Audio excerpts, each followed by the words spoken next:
Hey guys, so today we're going to talk about the Battle of the Brass that I have going on Instagram right now. It's kind of been a long running little series that I was doing on there, but I figured I'd bring it over to YouTube and make a video about it because I can't cover everything in a giant comment section. So I started out with just the basic brass, three manufacturers, Lapua, Hornady, and Sig. Sig's kind of like a newcomer to the brass game. I started making, I think, like last year. It's nice brass. It was annealed from the factory, and it showed the annealing. You can't see it now because I've washed it a couple times. This will actually be the third firing. I was going to stop the competition at the second firing, but I've had such poor performance, and I think it has to do with the load, not so much the brass. So I used a load that I had for another rifle I no longer own, and I kind of had some dismal performance with the Scar. And I'll give you a little example of the groups that I had. So this is Lapua. This is at 100 yards. You guys can see that. This is the Sig.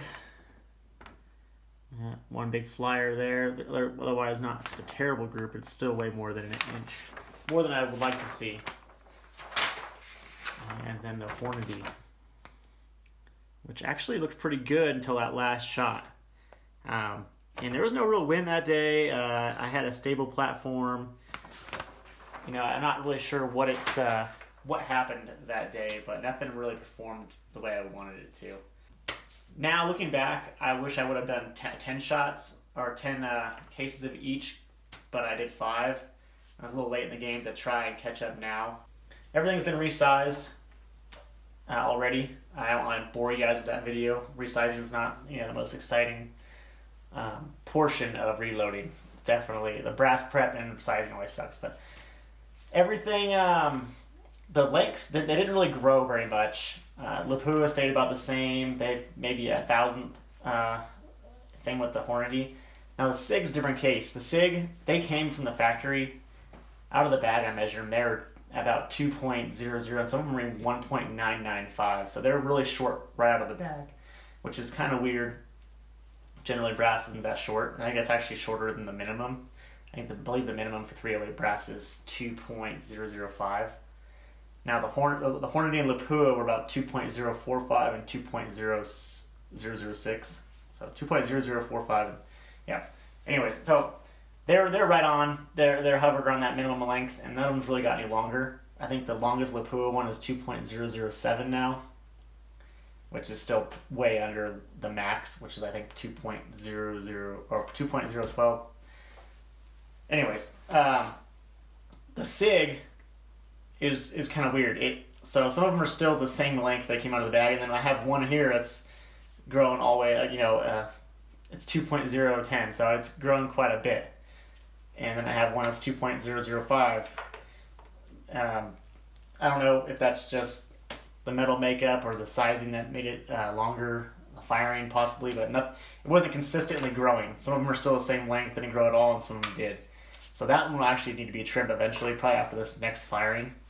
But until then, we're just going to chamfer and deburr the case now. So we'll hop on that real quick, and that'll be the first portion. Just get a case prep. Shouldn't take too long with just 15 cases. So I got this Lyman little express prep center. Really useful, really quick. Move this over so you guys can see a little better.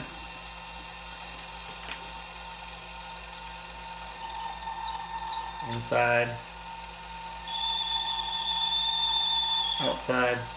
And now I always run this little RCBS brush into the tire pocket to clean out any gunk that the stainless steel media can clean out. And then inside, let's get that real quick. So you got a nice little chamfer there. Out inside, outside. Oh, that'll load real nice. It won't scratch or dig into the bullet itself.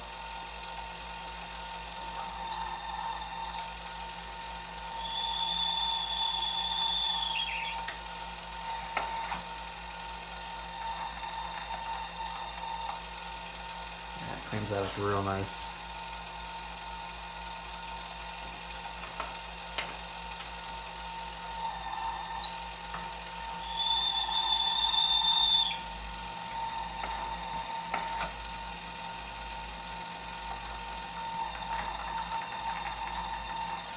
I gotta do that to all 15 cases.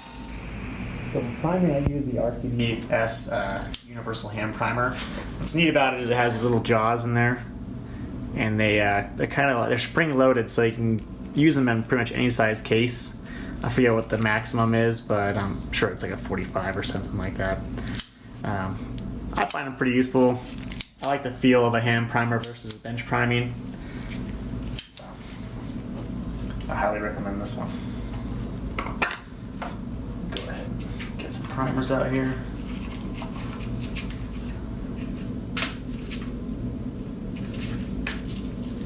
Take that.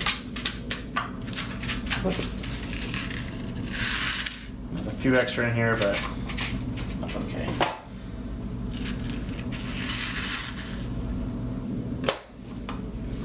There we go. My primer's set. We're ready to prime. Start with the Lapua here. Just taking those jaws there, and you see it kind of just grabs it. There we go. I always turn my cases upside down when I do that, so I know that case is ready to load with powder. Keep them with the primer up until they're primed, so I'll know which ones are primed, which ones are not. It's a really easy system to keep track of. I'm sure I'm not the first person to think of that, but I'd like to think so. Alright, so the powder we're going to be using today is IMR 4064. It's one of my favorite 308 powders. And we'll be pouring it out of my little RCBS Charge Master here. And our charge weight is going to be 41.7.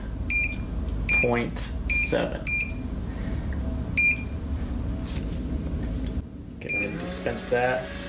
And I forgot my funnel over here. Always important to have everything you need.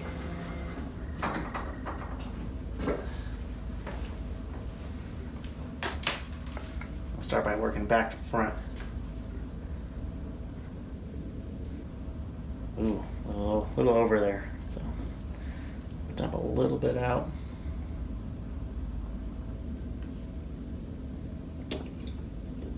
Let's see where that gets us. Perfect. Anyways, I'm gonna go ahead and load these up with powder, and I'll see you guys when I need to seat some bullets. Our cases are now full of powder. I'm ready to seat some bullets and get my trusty calipers ready here. Grab the bullets. The bullets we're going to be using are going to be the Sierra Match King 175 grain tip Match Kings. I've had a lot of good luck with these. I had a lot of good luck with the regular Match Kings 175 grain, and hopefully that'll improve our groups a little bit with this brass, and maybe it was just the old load data I was using. I'm going to seat these to the standard length of 2.800. We'll find out. It's out right now. So we got a ways to go. That's barely in there. Find out what it's at and see how far we have to come down.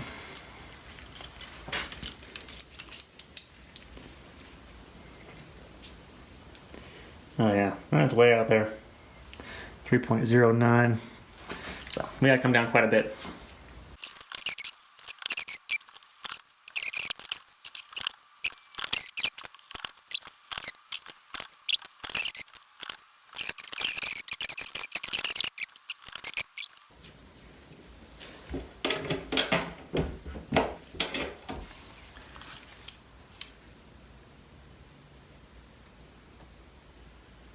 A little bit. Yeah, we'll call that. That's good. Spot on.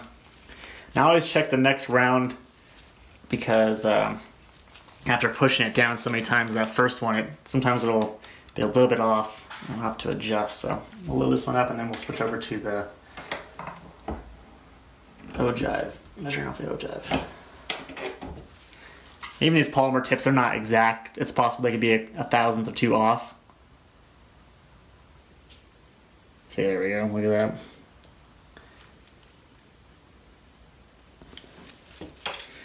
But we'll compare them now with the Hornady comparator, bullet comparator. See if they're actually off. So we'll zero it with the first round we did, that we had 2.800.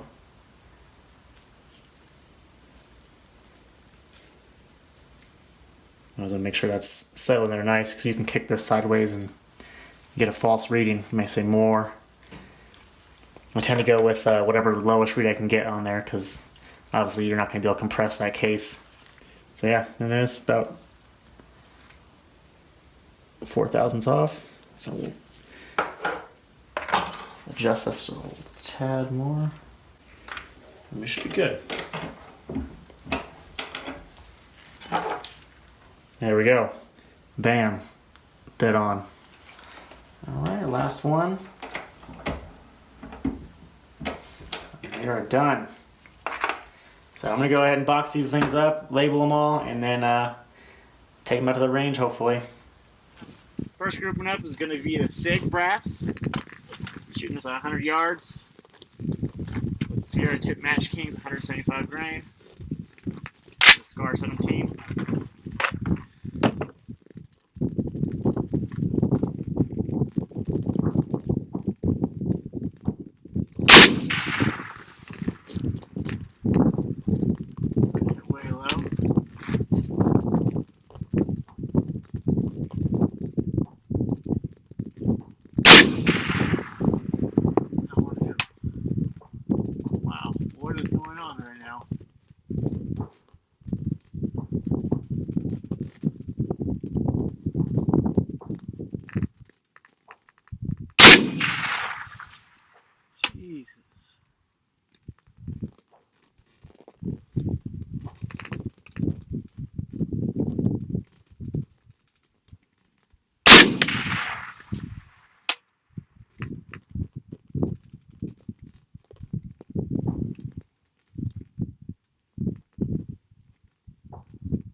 Started the group a little bit at the end there. Not sure what happened with that. And the standard deviation wasn't terrible. 19.2. Average velocity was 2393.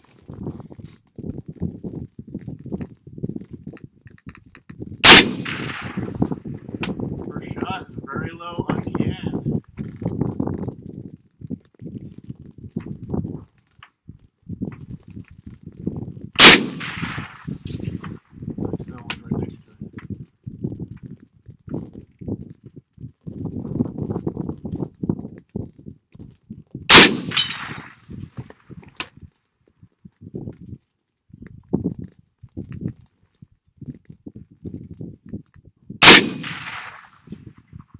Man, what is going on?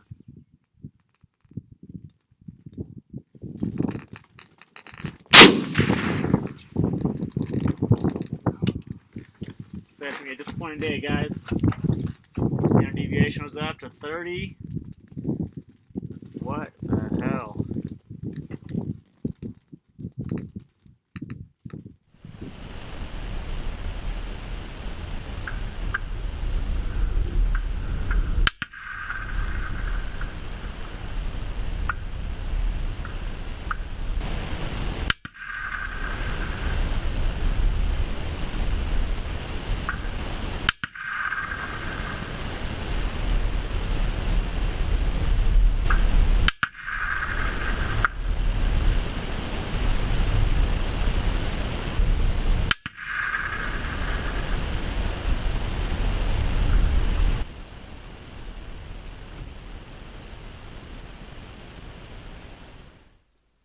All right, guys. So we are back on the bench here and back from the range. Let's talk about what happened out there. So nothing really performed all that great. The groups were over 2 inches. I'm not going to bother giving you the exact measurements. Nothing really shot that great.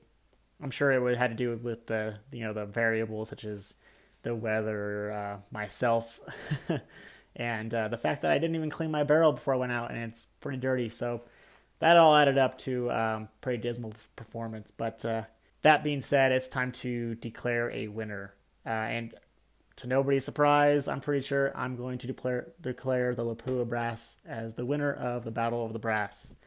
It stayed the most consistent through all tests as far as the weight, case length, the capacity.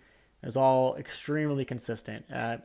And it is also the most expensive. It is, I think, from if you buy it from Midway, it's about 84 cents a case, which is pretty high up there. But you get what you pay for, and I'm trying to get your most bang for your buck. It is definitely the case to go with, especially if you're shooting precision. And I'm sure a lot of those guys already know that. This is more for the guys who aren't really sure.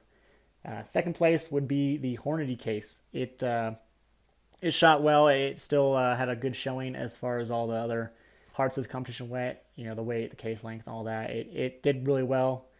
It wasn't the most consistent, I think, in the case length. Out of the box, it was not the best. It was actually came in third place, but it was about second place in every other aspect.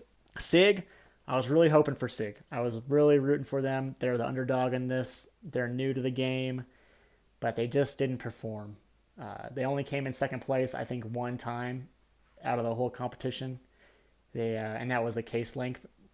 But even then, they were all under the minimum trim length. The minimum trim length for 308 brass is 2.005, and these were all at 2.001 or under that even. I think the smallest one was 1.998, which is really, really short for 308 brass. And I think it affected the accuracy overall. It definitely never really performed at the range in any of the tests.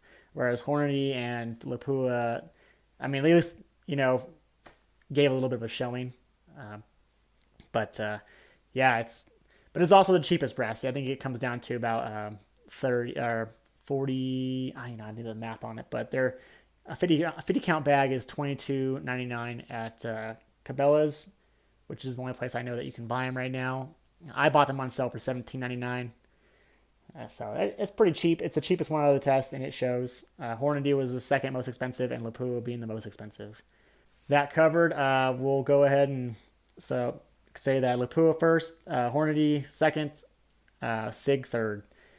In the future tests, maybe I'll throw in some Norma brass, maybe some Star Line, who knows, just to see. I'm going to keep these cases around and keep them separated and do a long-term test. I'll keep shooting them, and every other firing, I'll do a little checkup here, and we'll see how they're doing.